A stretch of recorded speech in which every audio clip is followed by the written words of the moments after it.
So you get on your computer, turn it on after a while, or you just installed a Windows update and you're presented with an error message that's saying that either Windows cannot start properly, or takes you to the Windows recovery screen, or is presented with some kind of an error message stating that Windows failed to start. Well, today I'm going to show you how to fix these errors. So what I've done is I've installed Windows on a virtual machine, and I'm going to simulate a case where the computer will not boot. If you're able to get into this screen, then there is hope that you can recover your computer. First off, what you need to do is you will need a USB. I have a video showing how to create one of these USBs. This is a must, because for these errors to show up, there is something on your computer file-wise that Windows needs that is corrupt. So Windows cannot repair itself without knowing what is the correct file. So a USB is required. You have to have one. They're not that much, just you have to have an 8 GB or larger USB.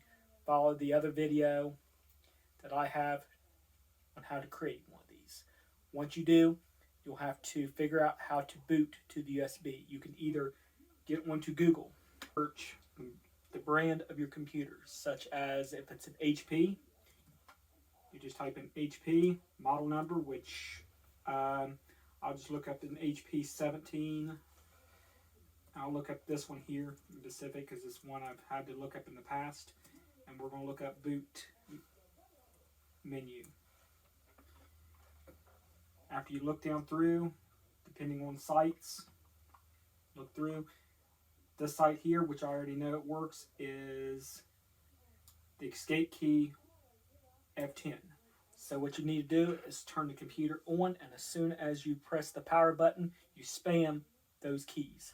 It's got to be either one of the F keys, it could be escape key, and it can be either delete key. But what you need to do is get to boot to the USB.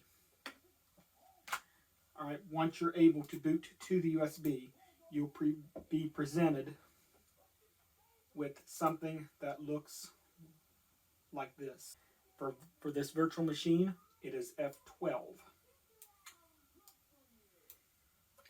And what I would need to do is, since I'm using a virtual machine, I'm not using a USB, I'm using a file. So it's simulating a disk. So I would have to press C to get to boot to the USB. So right now it is booting to the USB. The next step here, once you're presented with this, you need to set all your parameters. Then click Next. Instead of clicking Install Now, click on Repair Your Computer.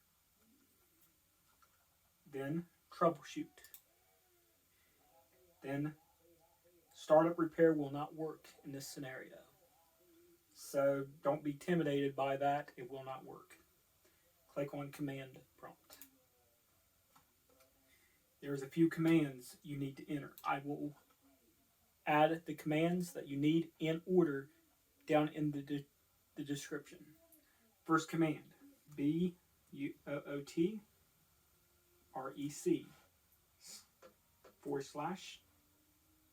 /fixmbr. As you can see, it came back with the response. The operation completed successfully. Next command is bcdedit /export,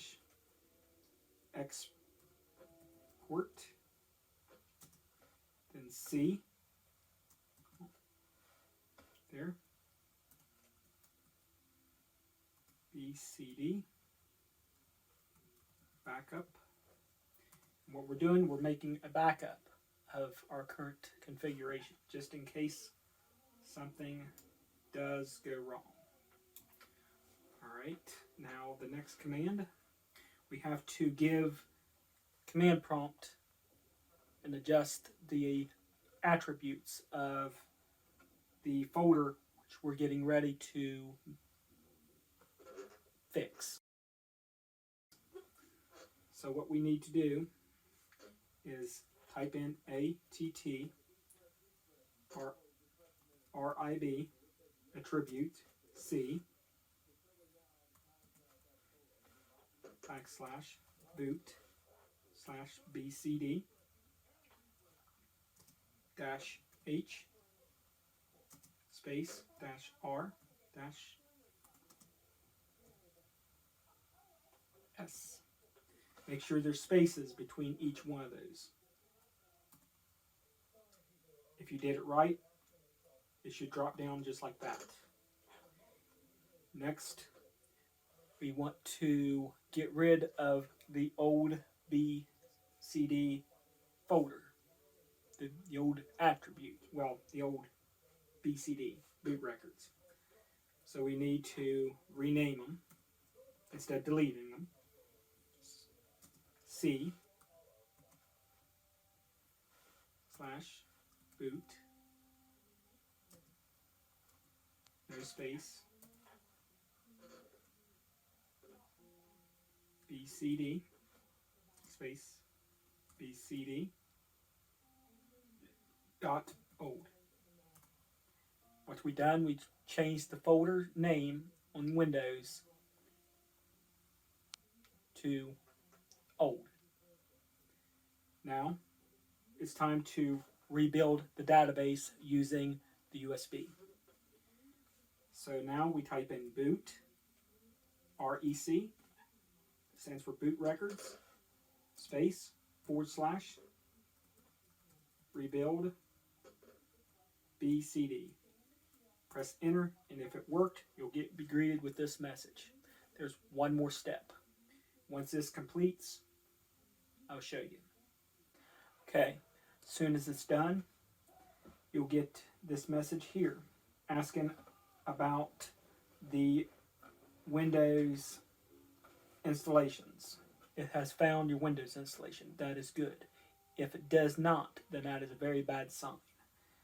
For this, it found it in D. Don't worry, that is just the Windows installation of what your USB recognized the drive as. It's not what your Windows installation has you've set it as.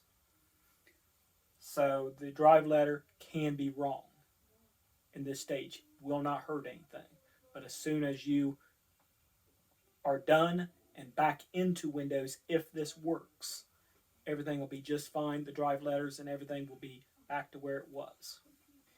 So what it's asking you is to add this installation to boot list. Press Y. Then press enter. Okay, it added it successfully. That is great. Now the only command we have to do is type in exit.